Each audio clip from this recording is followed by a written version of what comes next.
All right, you guys, what wants to come through for Aquarius? This is for you, Sun, Moon, Rising, and Venus for the week of October 7th through the 14th. We've got a lot going on this week, so let's see what's showing up for you. Everybody, deep breath, ground yourself, put your feet on the floor. And if you can't, just imagine yourself connected to the earth. Get a little more grounded right now. I feel like there's a lot of energy flying around, and it would be great if if we could just settle down a little bit. Okay, so I'm definitely feeling that. This is for Sun, Moon, Rising, and Venus. For you, Aquarius. Nature spirits. Stormy. Gratitude. All right, so I almost feel like some of you kind of are dodging a bullet a little bit because you're accessing your deeper inner nature. You're moving more into nature. You're caring less about the material world in terms of the trappings of life. It's much more about my spiritual life, my internal life, and I feel like stuff. We definitely have Pluto and Mars, or Mars squaring Pluto this week in a very tight, in a very tight energy. Mars is in Libra, so that is kind of a mitigating factor. But Pluto is still in Capricorn in retrograde for a couple more days. And when that squares Mars, it can just be like this sudden change, sudden unexpected change. I'm kind of sending up a flare for you, like expect what you don't expect. Okay, something like that. And I love this at the end here. This makes me feel like there is a reason to be grateful for this change. So even though you might not be super happy about the change as it's occurring, I think at the end you look back at this maybe a couple of weeks from now or even further out, and you're like, this was a real pivotal moment. Pivotal point, pivotal moment. The nature spirits are like conspiring to keep you safe. It's almost like in the harbor. Okay. And that's a really good thing. So let's see what's going on with the tarot. The stormy nature of things. I mean, Pluto square Mars is no small thing. Okay. It isn't. And Pluto in Capricorn, in retrograde is about tearing down the structures of things, but not for no reason, right? It's connected to Saturn. There's a connection there to lessons we must learn, and structures that are inhibiting your learning or your growth are going to be torn down. Like, you can't just fake it till you make it anymore. There's no way that that's going to be. This has to be your nature, has to shine through. You can't just like pretend. So if you're somebody who damn well knows that you're sitting in a cubicle right now listening to me, and you damn well know it's not where I'm supposed to be, then I feel like this week there might be some invitations from the universe, let's just call them, okay? Underneath is this 10 of Cups,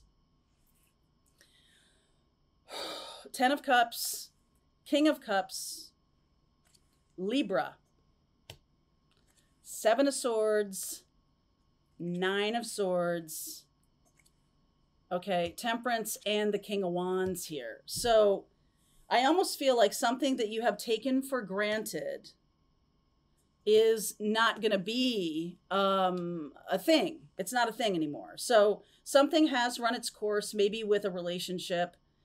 And I just feel like this 7 of Swords, 9 of Swords, there's a thing that you might have been afraid of, like something that is about you or something that is secret or something coming out.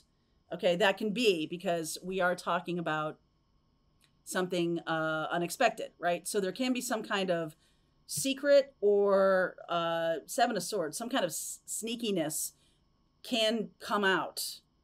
Libra, Sag,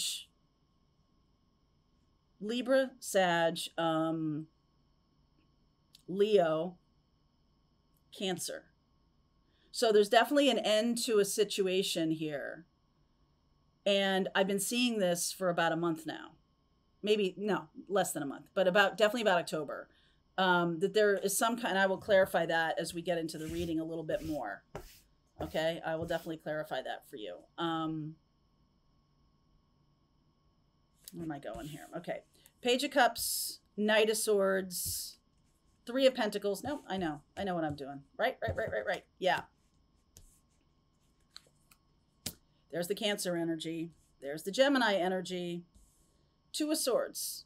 I feel like you might be at odds with, you've been keep holding it inside that you're not really aligned with where you want to go. There's another person here who thinks you're, going to go along to get along. They think that you're very, very happy to do whatever.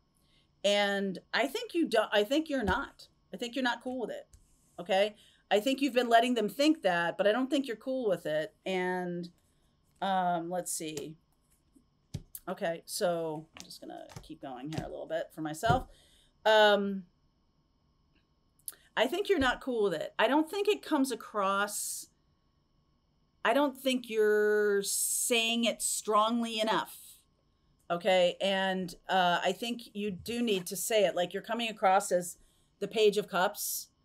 But this is the situation. I feel like you might be dealing with someone who has is like twisting you around or something like that. This is what you need. Aries. Okay. Aries North Node is about us aligning with our mission and purpose. And especially in the Aries energy, putting ourselves first. Now, I know what that sounds like. Selfish, whatever. But I feel like that's the key. Is that if you don't put yourself first, this is going to go off sideways, right? This is going to go off a little sideways. And because you're not being honest. You're not being honest about what you want or what you need or what's important to you. And that's what's sneaky. That's what's going to make it go off sideways. So if you are always like, yeah, for sure. Okay, fine. We'll do this and whatever. And that seems like it's keeping the peace. If you have opted for that philosophy of appeasement, and I do think it is appeasement. It's like, I got to keep this person happy. I got to keep this situation on my side. But you're abdicating your side by not standing up for yourself. So you got a choice right now. This Pluto square Mars could show up as like some kind of altercation. And it may start out kind of not that big a deal. It may start out kind of small, or you may have a conversation that kind of goes unnoticed, or you've said some things and this person is not getting the subtlety. You might have said a few things, but it's not getting through. You know why? Because this person doesn't want to know. They don't want to know this. They don't want to hear from this. Okay? They don't want to take in what you're really saying. So my father used to, my mother was a chef and an experimental chef. Okay. Not just, okay. Like somebody who just messed around in the kitchen. She made cookbooks. She did all kinds of stuff, but messed around in the kitchen is right. So not always was it great. Not always. It was like, okay, like fine, but where's that dinner we had last night? So my father was always like, a good sport. I mean, there were times when he was eating something he definitely didn't like. And he was a good sport about it. And he'd be like, oh, good though. And she always loved that kind of, he was very supportive. But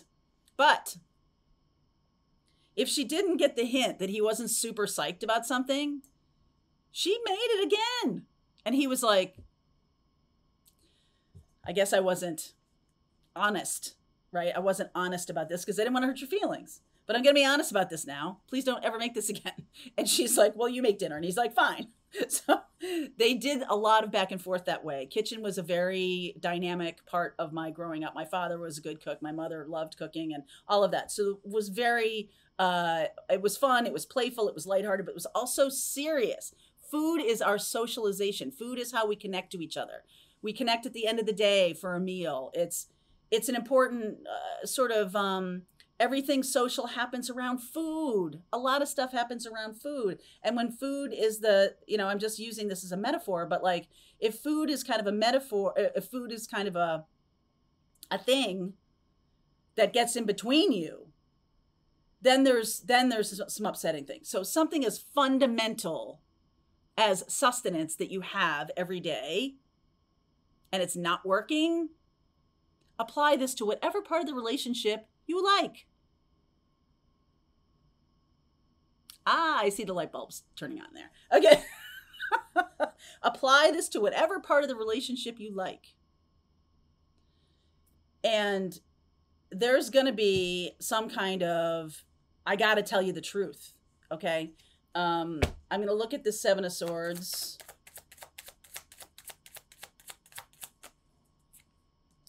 Empress, Ace of Wands, Hermit, and the Six of Pentacles. Okay, I kind of like that. That does feel a little bit better to me than a flashbang kind of experience. But this is like a new direction. And a new direction that really embraces the feminine. There's something here about reclaiming the divine feminine, reclaiming the wisdom of the divine feminine. And the Six of Pentacles is about to help other people. So I'm getting, this is sort of a separate story. This is all happening to kind of blow apart a situation so you can move on from it. You have another mission or purpose to do. And I don't think you can stay there. So this could be about a boss. This could be about a loved one, a relationship you have, or something like that. But this is the ultimate, well, not the ultimate, the Empress is the ultimate. But the Three of Wands is about allowing divine feminine energy. The Strength card is feminine energy, even though in this it's a whale, because we're talking about the mermaid deck. But usually it's a lion, and it's about the feminine taming the inner beast. Okay? And there is something about that that's like, if you have not been all that direct, Knight of Swords, then your meaning is getting lost.